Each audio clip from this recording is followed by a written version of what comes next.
Get started. My name is Chris Steele. I'm a technical SEO at Lumar. Thanks for attending today. We've also got Kristina Azarenko with us from the Marketing Syrup Academy. I'm going to call her an SEO rock star. I'm a big fan of her work, especially the most recent work at MozCon.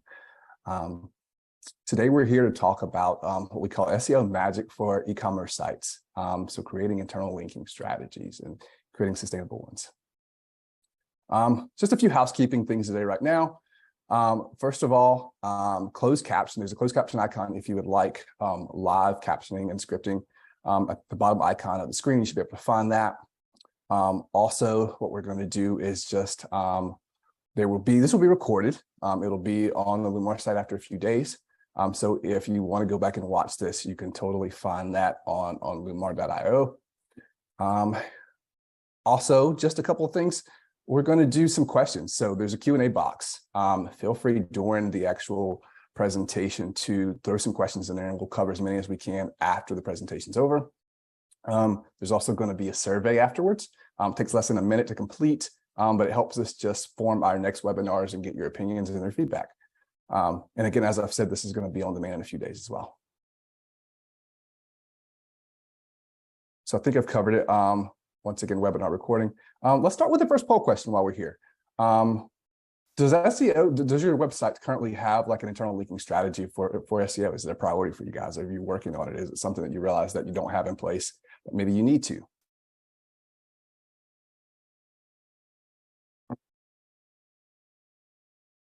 Feel free to jump in and answer that right now while we're kind of getting going here.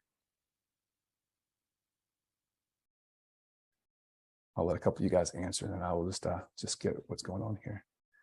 Got a couple options. Either A, it's a priority, B, kind of, C, no, or the last option is you don't really know.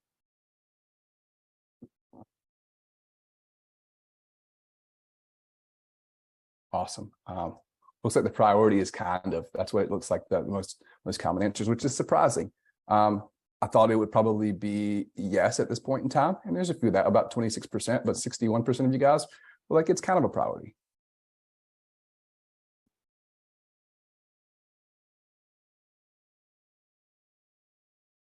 So this time I'm going to bring in Kristina Azarenko.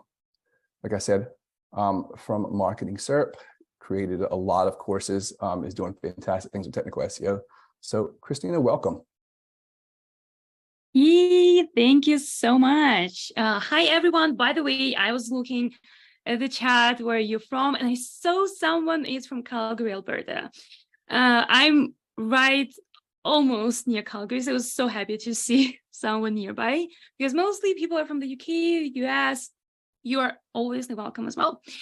I love everyone, and thank you so much for coming to the webinar. It's going to be fun, it's going to be intense, but it's going to be fun, I promise. So my name is Kristina Azarenko, as Chris said. I'm a technical SEO consultant turned course creator, and I have a couple of courses, including one on LinkedIn Learning. I created a Tech SEO Pro course and SEO website migrations course. I'm a speaker, and I also have an SEO Pro Chrome browser extension. It's completely free. And I know so many people use it, and even Chris told me before we started the webinar that he loves it. Absolutely. I got to say, I am the guy who probably has been through at least 100 Chrome extensions for SEO, and yours has made the cut every time. It is still on my workstation as we speak. It's fantastic. Aww. So if you guys don't have it, I recommend that you do add it. It is going to do wonders for you. Yeah. Thank you so much. Okay. So as I said, it's going to be intense. So let's dive right in. What you will learn today. First of all, I saw that for some of you, internal linking is not a priority, like 61%. That is fine. Maybe after today's webinar, it's going to be a higher priority. Maybe not, we'll see, but you'll definitely learn a lot. And on Monday, maybe not on Friday, but on Monday, you'll get back to your working computer and you're like, okay, what can I do better with internal linking? So we'll learn today why internal links are important. Also, the three-step framework for adding internal links in a scalable way for e-commerce, plus smart techniques big e-commerce brands are using to win the internal linking game, holiday-specific internal linking tips to increase sales, and important technical SEO considerations to ensure that your internal link really works, because I'm a technical SEO. I really want to make sure that everything works properly. So when it comes to internal linking, here is the truth. Internal links are hugely underrated. And here I have a question for you. I'm really, really curious what you think about that. So in your opinion, how often do you see internal links being underrated and underutilized? I think there should be a poll right now, and I'm super, super curious to see the results of the poll. Okay, we'll give you some time so that you can answer. Oh my God, I'm just anticipating the answers. Forward to this as well.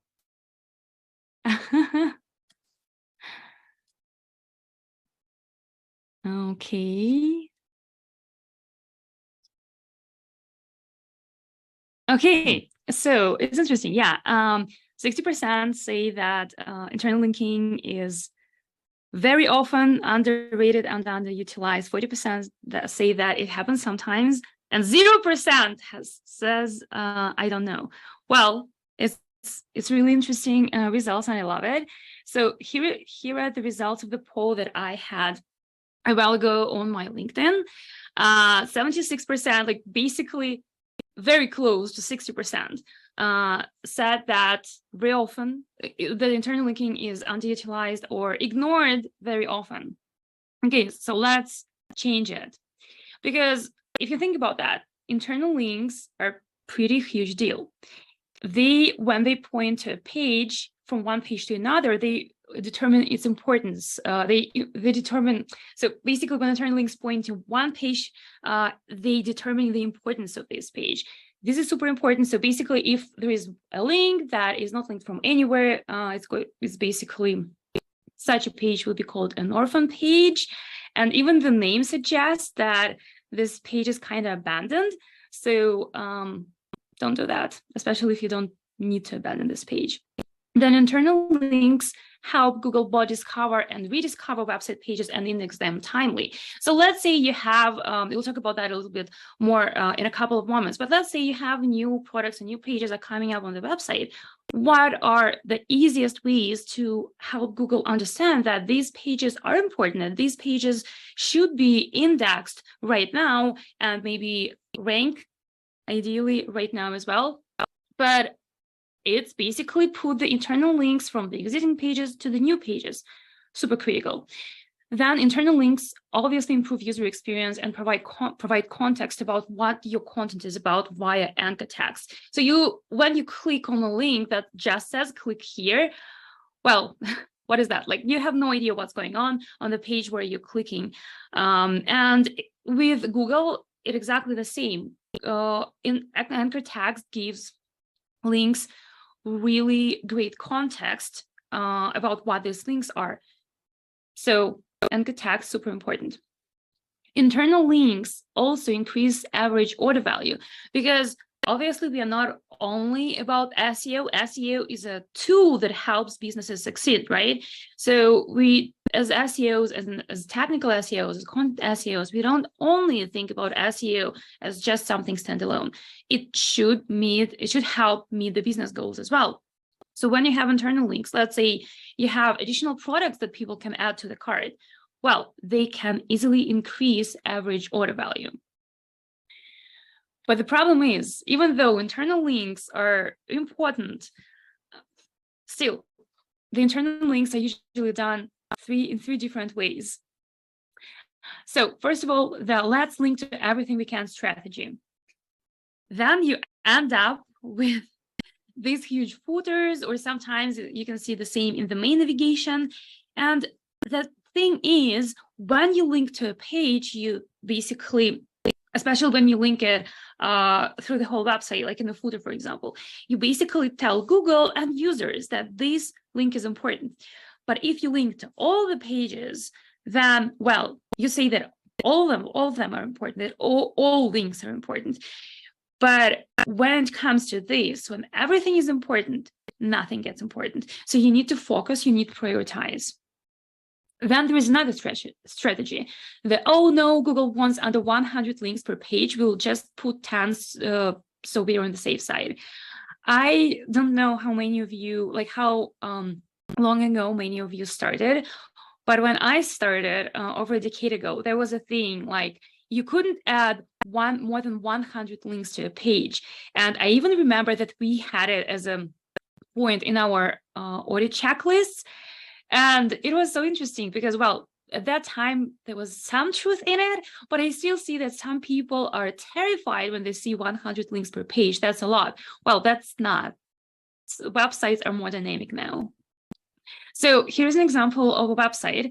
It's a real website. It's a real e-commerce website, and they have actually categories of pages and subcategories of pages and obviously products, but they chose to link from the navigation to just like some basic pages, which is not enough. So having all the links in the navigation is too much. But having just a few links and ignoring the rest, especially the important pages like category pages for an e-commerce website, right? That's not right as well. There should be some golden middle. So yeah, so there is also the somewhere in between strategy, and it's a quote unquote, right? Because it's not actually a strategy, because it looks like putting random links here and there, hoping it will work. And why it's bad is just because then you can't control exactly what pages are linked, and you end up with some pages being linked really well within the website and some pages being ignored, maybe even orphaned. So we don't want this to happen. And so this is about internal links in general. But when it comes to e-commerce, to online stores, we all know that they are big machines, of course, depending on the size of the website, but basically they have their own challenges when it comes to internal linking. First of all, the new product and category pages that are not included in the website architecture. So you create a new product or you create a new category, and then what's happening with this category? In order to basically integrate it into the website, you need to have a strategy of where this category goes under when it's added to the website, or where this product belongs to which category, so that it's added to the website and maybe even added to new products blog on the homepage so that it's indexed faster. So one of the issues with e-commerce websites interlinking is that people don't usually think about, and that's why new pages are not included, are not integrated to the website. The next thing is pretty similar. So due to dynamic stock, Google can't quickly discover and index new products, especially if you have lots of products coming in stock, going out of stock. That can be pretty intense. So again, internal linking is one of the really good strategies to help you to tell Google when new pages appear on the website. And then another thing is that there are so many pages of different levels on an e-commerce website. Like you have the main page, you have category, you have subcategories. Sometimes you would also have subcategories, and you also have products. So it can be pretty intense and hard to organize internal links between those pages. But if you think about this, that's exactly what matters.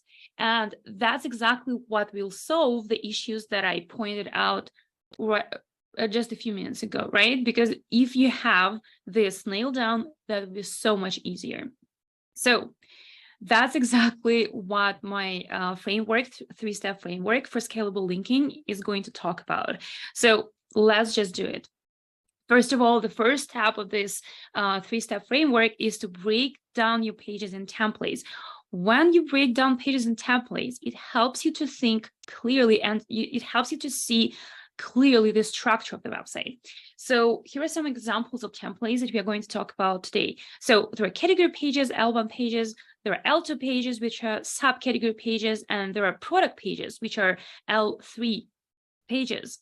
And obviously you can have more pages on the more page templates on the website. That's fine as well. You can have guides, you can have supporting articles, you can have brands or other pages, like for example ingredients, right? If you are selling some products and you might have specific links to specific pages about ingredients, that's amazing.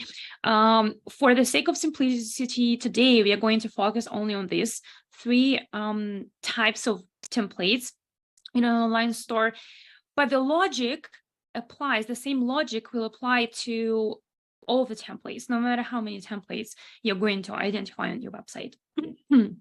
So, okay, once you have completed the first step, once you identified all the different templates on the website that you want to interlink and to see the structure for, the next thing that you do is you build logical relationships between these page templates. In other words, you just ask yourself a question: how are these pages related?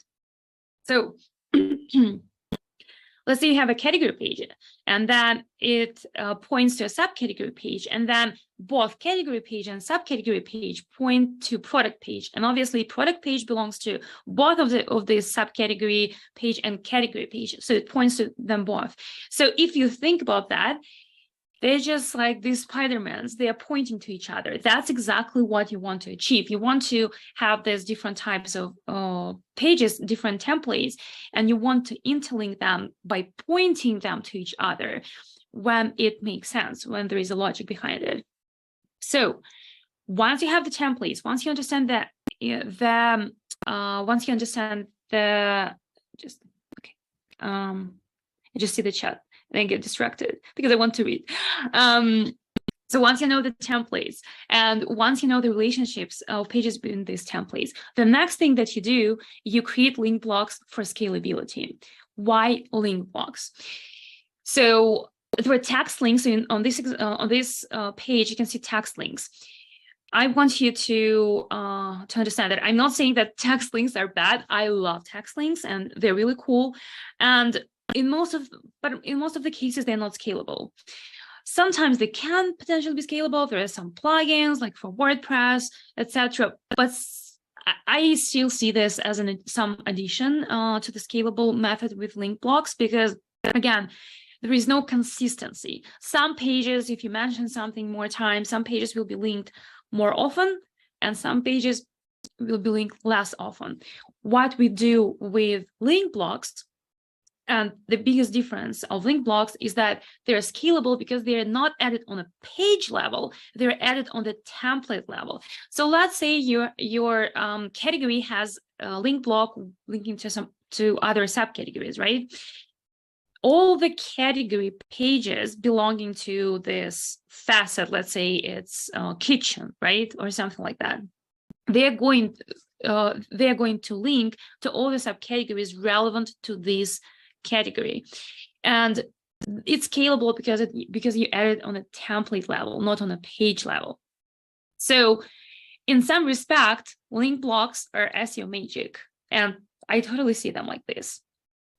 So let's dive into different types of templates and what you can do with them. How can you make sure that you are utilizing them properly and that you're utilizing this SEO magic link blocks to benefit the website? So let's start with the level 1 page, which is category page in this case. So level 1 pages can link to other relevant L1 pages or categories, relevant L2 pages or subcategories, and relevant L3 pages or products. So I visualized it. So basically you have a category page and then other L1 pages and then L2 pages, and then beneath them are L3 pages. Here's an example from website, and I try to color code everything so that it makes sense. So we are currently basically on a blue page, which is L1 category page. It links to other L1 category pages, so bestsellers, new arrivals, black and white posters, and then it also links to level 2 pages. So this is a brands page, so it links to more specific brands like Harry Potter posters, Batman, Superman, etc. And obviously it links to the product pages in orange here. So it links to specific posters from this L1 category page. Here's another example. I love it, and that's what, like, Wayfair does it really well. They have kind of drill down links. So I'm currently on L1 page, right? Furniture page, but they also have links to L2 pages like living room, bathroom furniture, kitchen and dining furniture. So these are L2 pages. But then they're also linking to L3 pages. I know that I didn't mention L3 pages before, but I just really wanted to show this example because I find it really cool. Because especially in e-commerce, when you have lots of different categories of different levels, you can use L1 category as a catalog. And you can see that there are no products on this page, and that's totally fine because this page is used as an index page, as a catalog with these drill down links where people can go to furniture and then they can go to living room sets right away, right? And it doesn't make sense in this particular case. It doesn't make sense to show specific products. Really, you can go to specific, because at this point you don't even know what a user is looking for. And if you don't know what a user is looking for, it's so much easier to just create this index of different categories and subcategories and subcategories so that people can drill down exactly to what they need, and then they will find products. And here is another example of what Wayfair is doing really great. So that's a furniture page, and they also have related searches, which are small fire pits, red radio umbrellas. I think they change it, switch it sometimes, and they really love this because they, first of all, and they have apartment finishing 101, which I suspect is going to be a guide, not a product page, not a subcategory page. It's going to be a guide. So they're using this to interlink even more pages that are not necessarily relevant to the ones above, but they're complementing this page as well, and they are internal links. And then here's another example from IKEA. So I'm currently on the bookcases and shelving units L1 page, so the main category page, and then they're linking to more specific pages, more specific L2 pages, like cube storage, shelf units, bookcases, etc. So to sum up, when it comes to L1 pages or category pages, there are great ways to add link blocks. So these are sidebar links, drill down links, as I showed to you with Wayfair, and their subcategories and subcategories, right?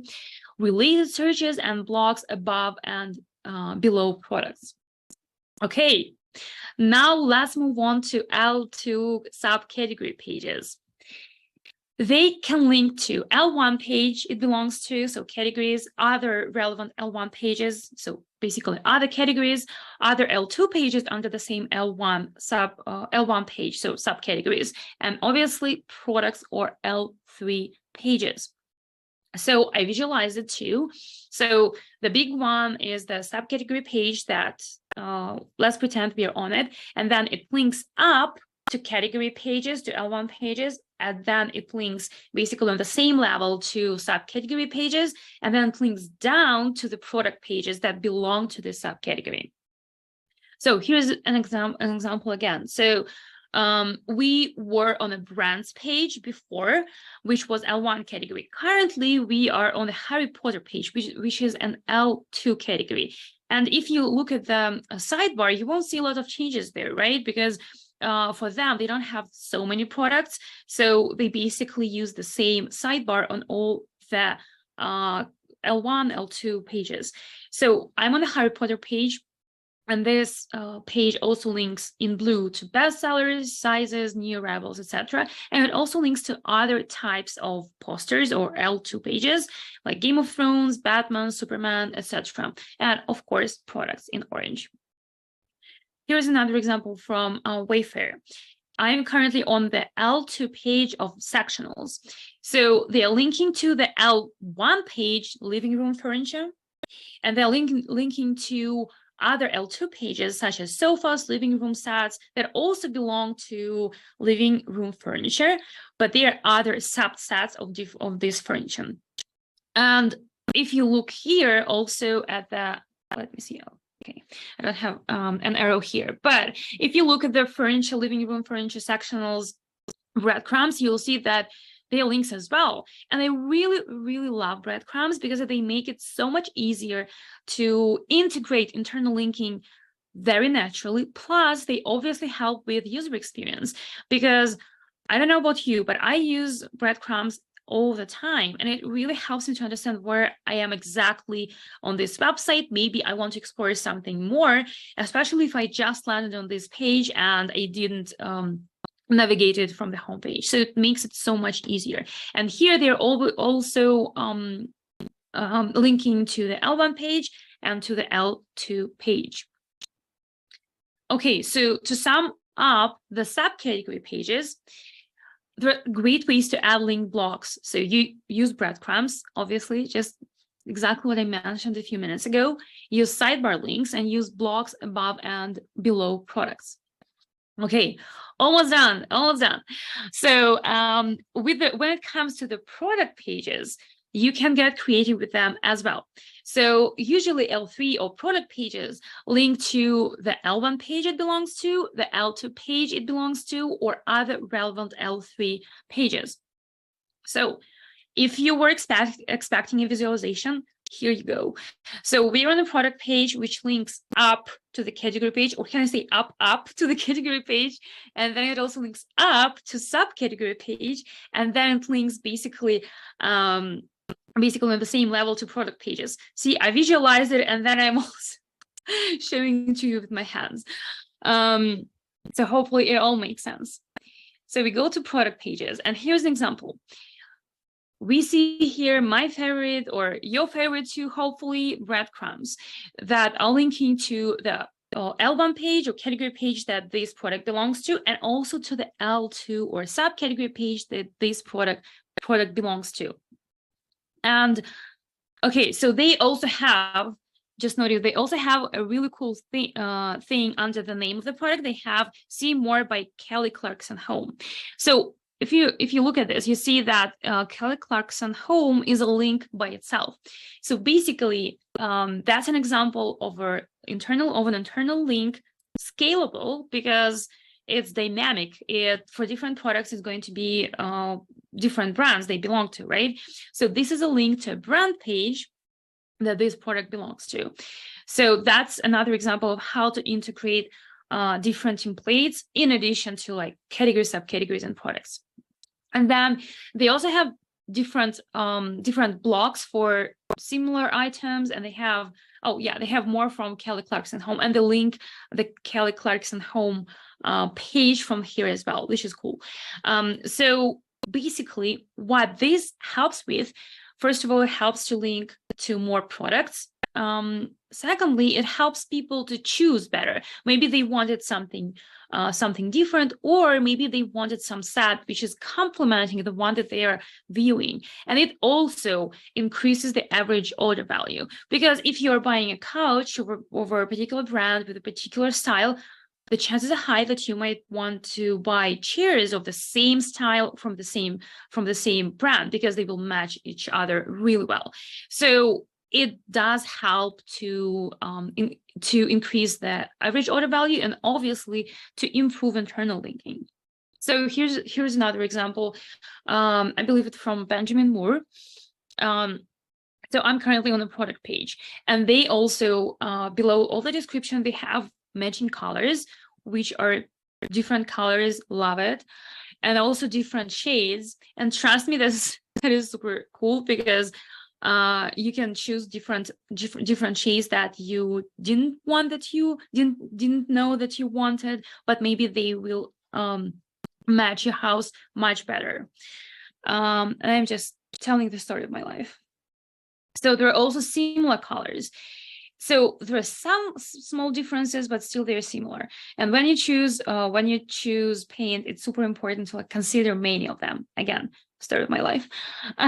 So they also have color by family. They have most important colors like red, orange, basically umbrella colors, if you think about that, because obviously there are I think hundreds shades of red, but the main color is just red. So they link to different family colors from here as well. So you can see just from one product page, the link to different types of pages or product pages. And in this case, these are going to be L1 pages or category pages like red, orange, etc.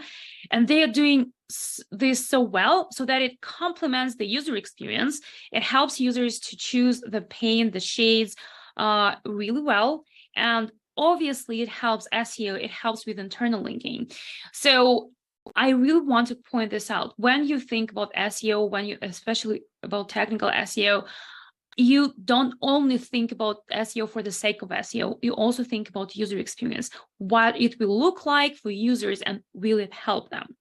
And especially when it comes to different link blocks for products, you can get really creative. To do that, you need to know the business that you're working with really well, so that you can understand the templates that they have on the website, and then you can get creative by naming this types of blocks for this template, for the internal links. Obviously, the names of the blocks that you would have on Wayfair will be different from what you have on Benjamin Moore. Here you have color by family or matching colors or something like that. On Wayfair, you will have like matching sets or other products by this particular brand, right? So you obviously need to know the brand, the company that you're working with, in order to make really good suggestions about this internal linking strategy.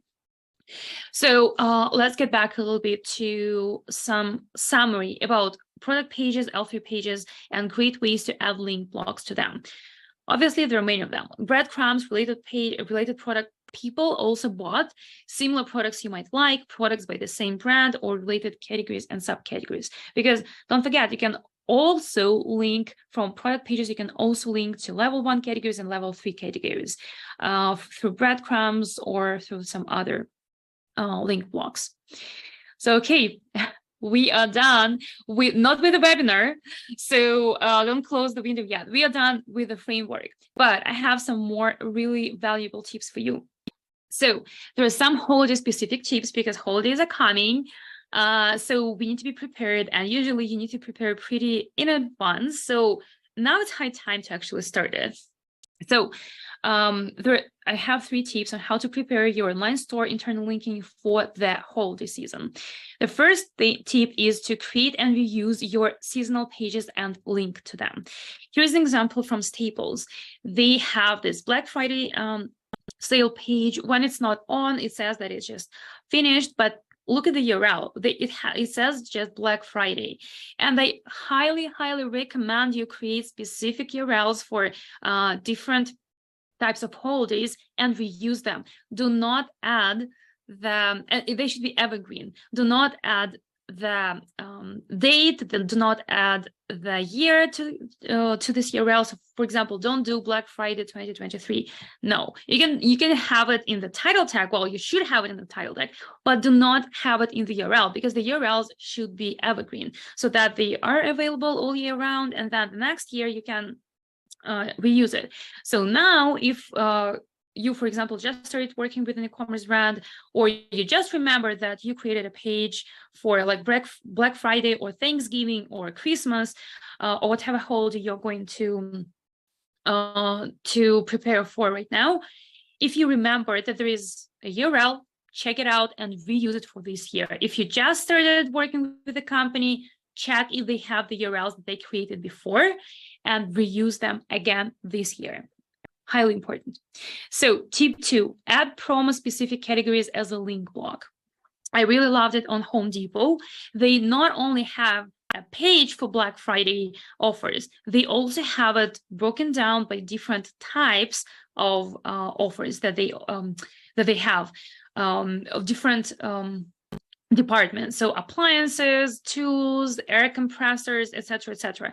And they are all under Black Friday savings. So they even have here Black Friday savings by department, right? And this is a link blog that links to different parts of this Black Friday sale. Super cool. So, okay, tip 3, add promo specific categories or product link blocks to the homepage. So here's an example. There are Christmas cards, different bubbles, engraved gifts. So different kind of things that people might need when it comes to Christmas, right? And you just add these blocks to the homepage. It means that these link blocks are indexed much faster, and that people have much easier access to these categories. That was a lot, I know. But it's not end. There are a few more things, because being a technical SEO, I couldn't just help mentioning it, because I really want you to be successful in internal linking, and I want you to avoid the, oh no, it's still not working thing. So when it comes to internal linking, make sure that the internal links are pointing to the canonical URLs, especially critical in e-commerce, because there are many potential duplicate content pages, duplicate pages in e-commerce. So make sure that all internal links are pointing to the canonical URLs, especially in the link blocks, because link blocks are super scalable and are added to multiple pages. Then make sure that the internal links are pointing to the pages 200 HTTP with the 200 HTTP status code. Super critical as well. You don't want to lead people to 404 pages. And of course, if you also do some redirects, if you needed to do them, try to replace these pages with the 200 HTTP status pages. So target pages of these redirects so that it's consistent, so that all the URLs are basically returning 200 HTTP status code. Then make sure that the internal links are added according to the web standards. Do add your links with href and then link. This is super important. And then don't add your internal linking with JavaScript events like on-click, window location, href. See, it also has a href, but it doesn't have a and then href equals link, right? This is the language that Google understands. For users, it might not actually be any different, but what Google understands is this language. And this way it can attribute your links to different, basically see the importance of pages that are interlinked on the website. And that's how Google can attribute the links to different pages. While if you're using JavaScript, or if you're using just page URL as some section of the page, not a standalone page, that's not going to work for ranking the page with just this section. It's just a section of the page.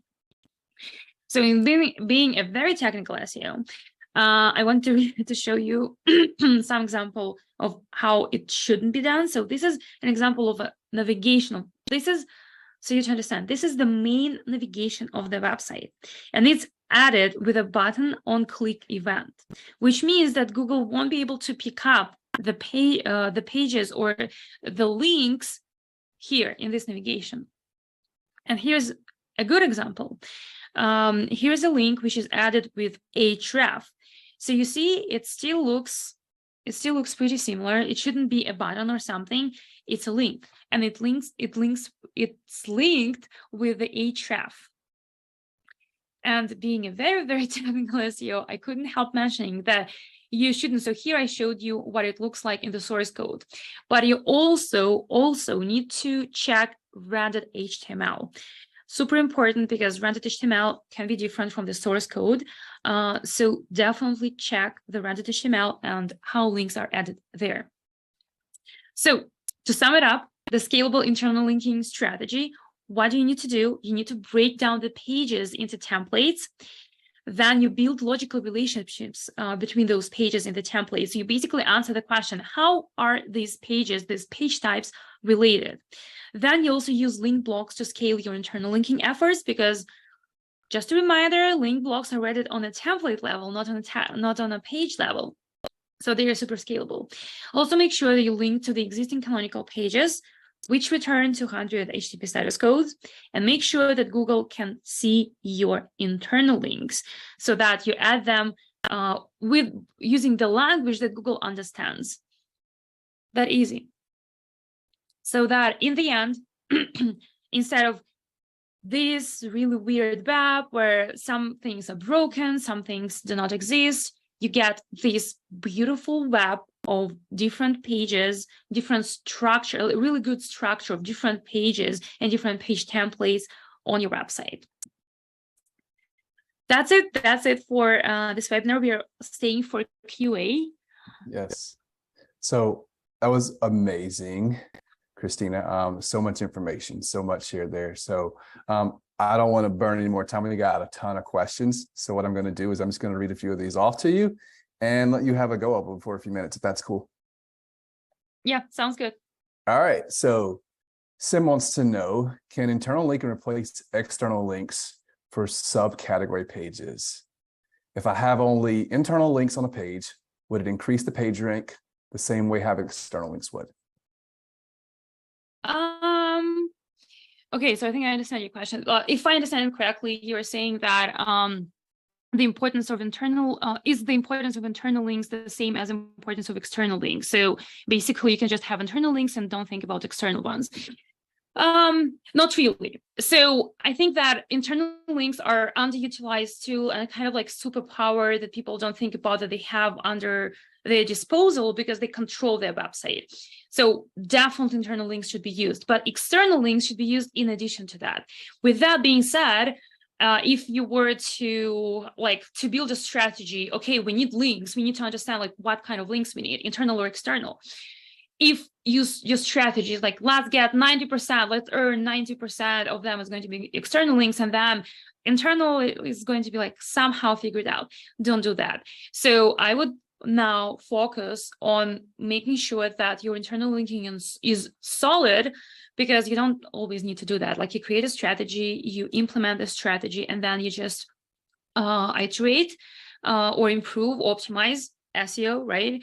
You optimize as needed, and then you can work the rest of the time, you can work on earning external links. But yeah, I think the short answer, they do not replace, internal links do not replace external links, but they are almost as much as important, and especially cool because you control them. You have full control over them. 100%. That's awesome. I agree. They go hand in hand, but internal, you have way more control over. Yeah. So let's get another question real quick. So Ursula wants to know, is there a risk in having the same internal link repeated throughout the page? Well, not really. So if it makes sense, it's not like you have a bonus when you mention the same link over and over and over on the page. So you can have like 10 links pointing to the same page. That doesn't actually make sense. But if having a link maybe 2 times, like you saw in breadcrumbs and maybe in the link blocks, if you have it 2 times, maybe 3 times, that's totally fine. If it matches the UX, if it actually makes sense, not just for the sake of adding it. But there is no like penalty or anything like that for that. So think about UX plus common sense plus SEO strategy. Okay, fantastic.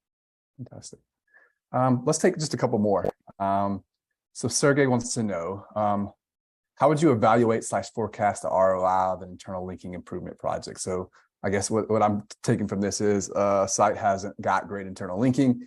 You want to scale this up using your strategy. How would you kind of score yourself or keep score of improvement?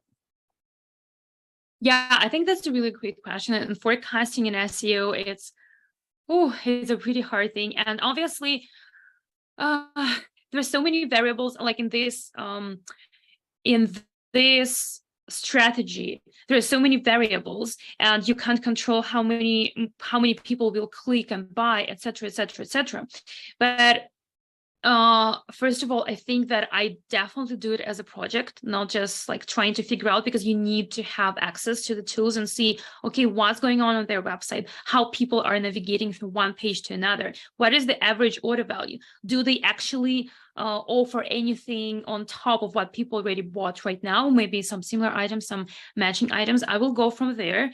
And you can also like find, I think Miracle wrote once a post about forecasting in SEO. I think you just can Google it, and it helps to basically build the models of how can you forecast. But you need to use specific variables to do that. And to have those variables, it's better to have access to the tools of the client that you're going to forecast it for, because otherwise you're just going to shoot in the dark, and SEO forecasting is complex, but if you don't have any access to the tools and the historic data that they already have, it's going to be almost impossible. Fantastic. That's great. I think we've got time for maybe one more, so let me try to find a good one. Okay, so here's a good one from Taylor. If you have a subcategory page that has detailed content, is it good to have an individual link within the text and have it as a link block? Or excuse me, and have it as a link block, like as in a related articles section, something like that? I think I'm just trying to find to find this question. I I think pulled it that goes one out of the back chat. to Yeah. okay. Okay. And who is it from? It's from Taylor. Taylor. Okay. Subcategory page that has detailed content. Yeah, I'm just a visual person. It's so much easier for me to read it too. I mean, Chris, you're doing a great job. It's just me. Is it good to have an individual link within the tags and have it as a link block? So yeah, it goes back to having multiple links on the page. So obviously you can have it from the text, in text link, individual link with the text, like yeah, basically in text link. Do that obviously because it also it has more information around so that Google has even more context about what this link is about, and you can have the same link in the related article section as well if it makes sense from the user perspective. If it makes sense to add those links in different places, why not? Because I would still prioritize having it with a related section block first, because it's a link block and it's scalable. And if you want to add more as in-text links, go for it. As I said, the only downside here is that it might not be consistent across the website. So in this in-text, you have a potential to have an opportunity and relevant context to add this link. In some other one, you might not. While with the link blocks, you will definitely have anyway.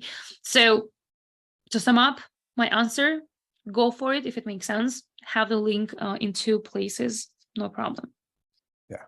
I know we've got a lot more questions. We're not ignoring you guys. We're going to try our best to answer these offline shortly afterwards in the next day or so. So if I didn't get to your question, or if there's something in there you put last minute, we're still going to address that. So just to kind of wrap us up here, just wanted to let everyone know that once again, this will be available in a couple of days on the Lumar site.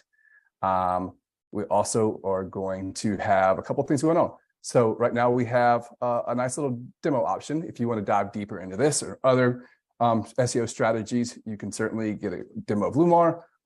There's an ebook coming out pretty soon that we have for SEO strategies for Black Friday. And also our next webinar is coming up September 7th. And it's going to be SEO a custom journey. So it's the buyer journey through the lens of SEO, of course. So thanks, everybody. And I look forward to seeing you on our next webinar. Thanks, everyone. Bye.